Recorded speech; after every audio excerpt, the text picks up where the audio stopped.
Hi everyone, welcome back to my YouTube channel. Thanks for joining me again. This week, got another football look over. I'm not going to do all the results from the last day of the Premier League season because nothing really mattered. Everything was kind of decided. So I'm just going to have a quick look back at the season as a whole, some of the few standout players, some of the few standout moments, and just an overall look really. Where do you start with? None other than Manchester City. 100 points, record number of goals scored, played maybe some of the best football that we've ever seen. Truly fantastic. Are we seeing a start of a dominance like Guardiola's had when he was in Spain, when he was in Germany? I don't know. The English league doesn't seem to be the sort of league where people do that. Money is flooded into the Premier League left, right, and centre. So teams to invest. I can see Man United and Chelsea, and depending on Arsenal getting. They could spend big as well. They could try and challenge up there for it. And Liverpool as well. Liverpool have been one of the big standout teams as well this season. Mo Salah, 32 goals. What a signing he has been. Another sort of Chelsea reject. Chelsea is another one they're regretting on selling, as well as Lukaku, De Bruyne. The list goes on. Unfortunately, I think that's one of the things that you get when you chop and change your managers quite regularly. Is they all fancy different players, and some of the players I find have not played well under certain managers, and now they found their groove. But well done to City. Champions of England, well deserved. They had it won pretty much from opening day onwards. So I think they're going to go on from strength to strength and probably will win it next year. But I don't think they'll run away with it like it did this year. I think it'll hopefully be a slightly tighter race. Obviously going down top four was obviously Man United, Spurs and Liverpool. Man United kind of had a sort of petering into the season. They started off quite brightly. I think I know they beat West Ham 4-0 on the opening day. And I think they smashed Swansea the second game, I think. But they never really seem to kick on. They seem to just falter from there. And the game Thursday night against West Ham, he seemed to play for a draw to guarantee second, which just, from what we've known from Man United, that's just not good enough, really, is it? Most Man United fans would agree. As much as they finished second better than what they did last year, it's the challenge that they didn't put up to City, which I think was really disappointing. Spurs getting third, well done to them. I'm not a big Spurs fan, obviously, as you'd imagine. Obviously, they're going to their new stadium now, which it looks like they're going to try and kick on and maybe actually put a bit of pressure on this next time around. Liverpool getting top four. Again, they're maybe one of the best attacking teams in the league. Defensively, they need some big changes need to be done. Goalkeeper, I probably think Butland will probably be their number one target in terms of a goalkeeper, and need a centre half or two.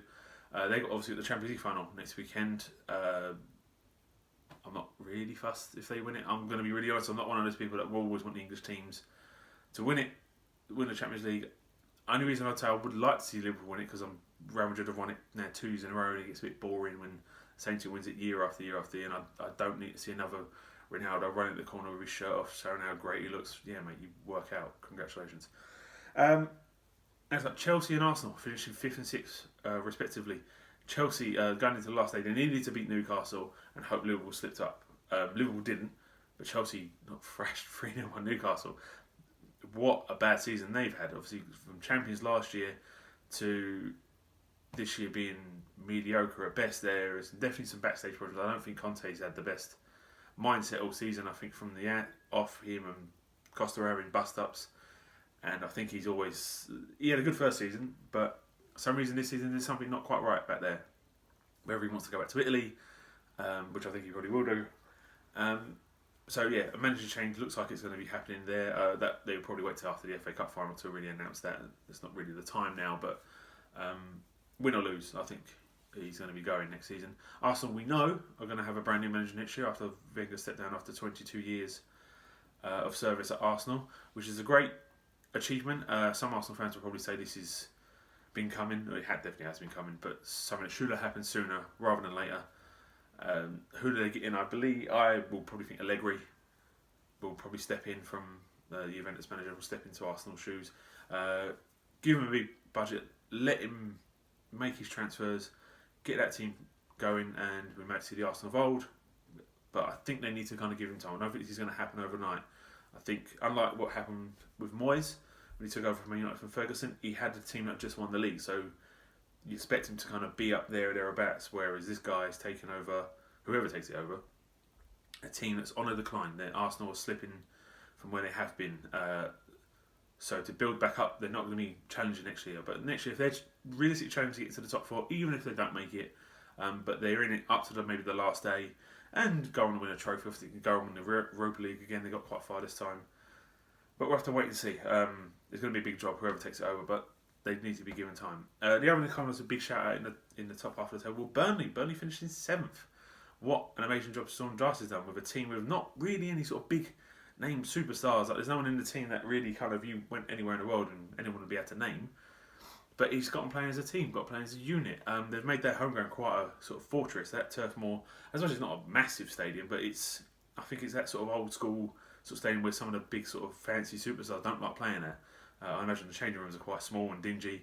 The bench is against a wall. It's not really like a full-on dugout like you see in most modern Premier League stadiums. And they've done really well.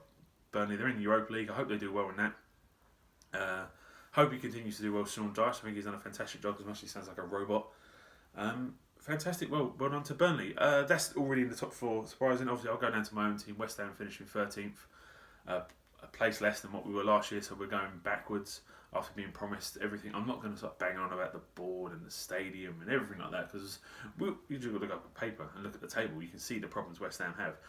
Got a good win on the last day against Everton, 1-3-1. It's more than to get over on Sam Allardyce. Again, as I've said before in other videos, I don't want Moyes to stay. I thank him for the job that he's done. From where we were to where he's taken over, I don't necessarily think he's worked wonders, apart from Arnautovic. Obviously, that's where his kind of big key is.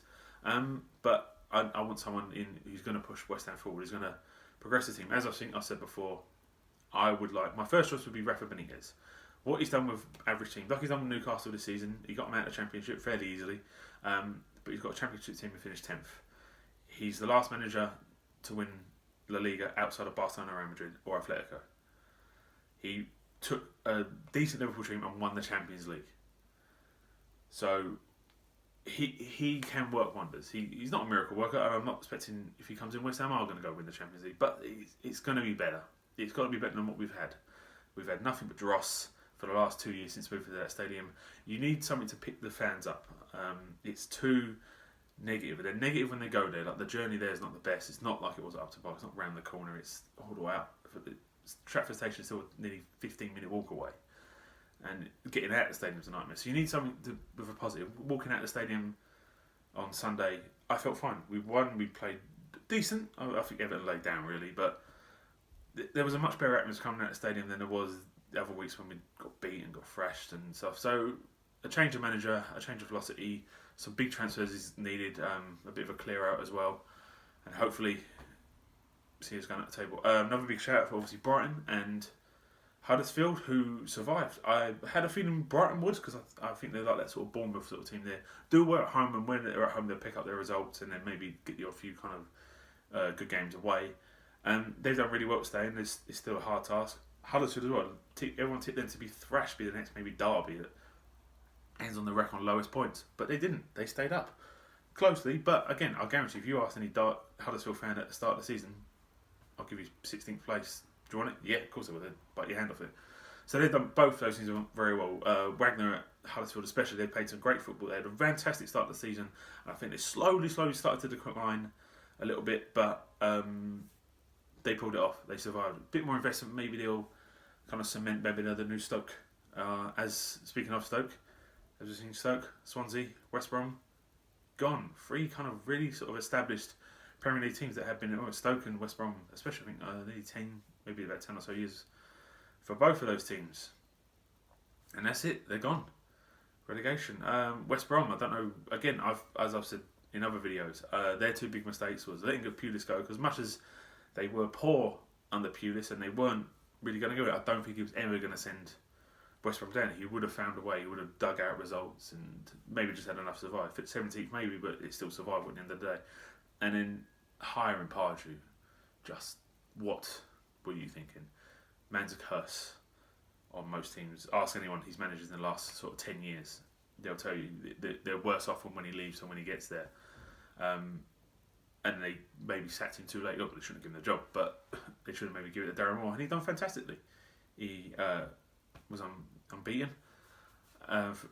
And I think he should get the job. I think he should have the chance to try and bring them back up at the first time of asking, hopefully, and see West Brom back in it. Stoke, again, I think they lost their best player in the summer, being Arnautovic, which West Ham benefited from. And I think the lack of investment, Shaqiri's in and out sort of team. He's their best player, but when he's not on form, the team doesn't really create anything. They've lacked a lot of goals. Berahino, he's apparently still a footballer.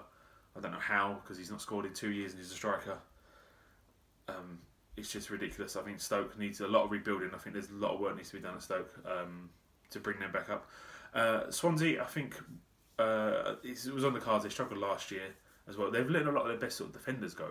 Willerton and Cook went.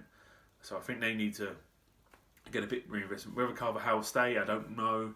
I think he's going to be one of those that will maybe stay for a little bit. Then since the first manager gets sacked next season, he could be the one that jumps in there. And that's it. That's the Premier League season for 2017-2018. It's been a good season overall. Entertaining. Obviously, we've had some great football played. Not a lot of competition. Hopefully next year we'll see a bit more of a competition between the top and the bottom team. The bottom was the most entertainment, because I think with about 6 games to go, there was still about 12 teams that could mathematically get relegated. But a bit more competition I'd like to see at the top next season. Hopefully, from West Ham's point of view, we'll get a new manager in, a bit of investment, and hopefully push on for a bright future. Anyway, thanks very much for watching. I'll be doing the video later in this week when the World Cup squad gets announced. Plus, we've got the World Cup in the summer, so I have some reviews out then. Hopefully, as well, this week I should be seeing Deadpool 2. So I have a movie review this week. Don't hold me to it, but hopefully should have that out later on this week. Anyway, thanks very much for watching. Subscribe, like, share, all the usual stuff, and I'll see you next time. Thanks very much. Bye.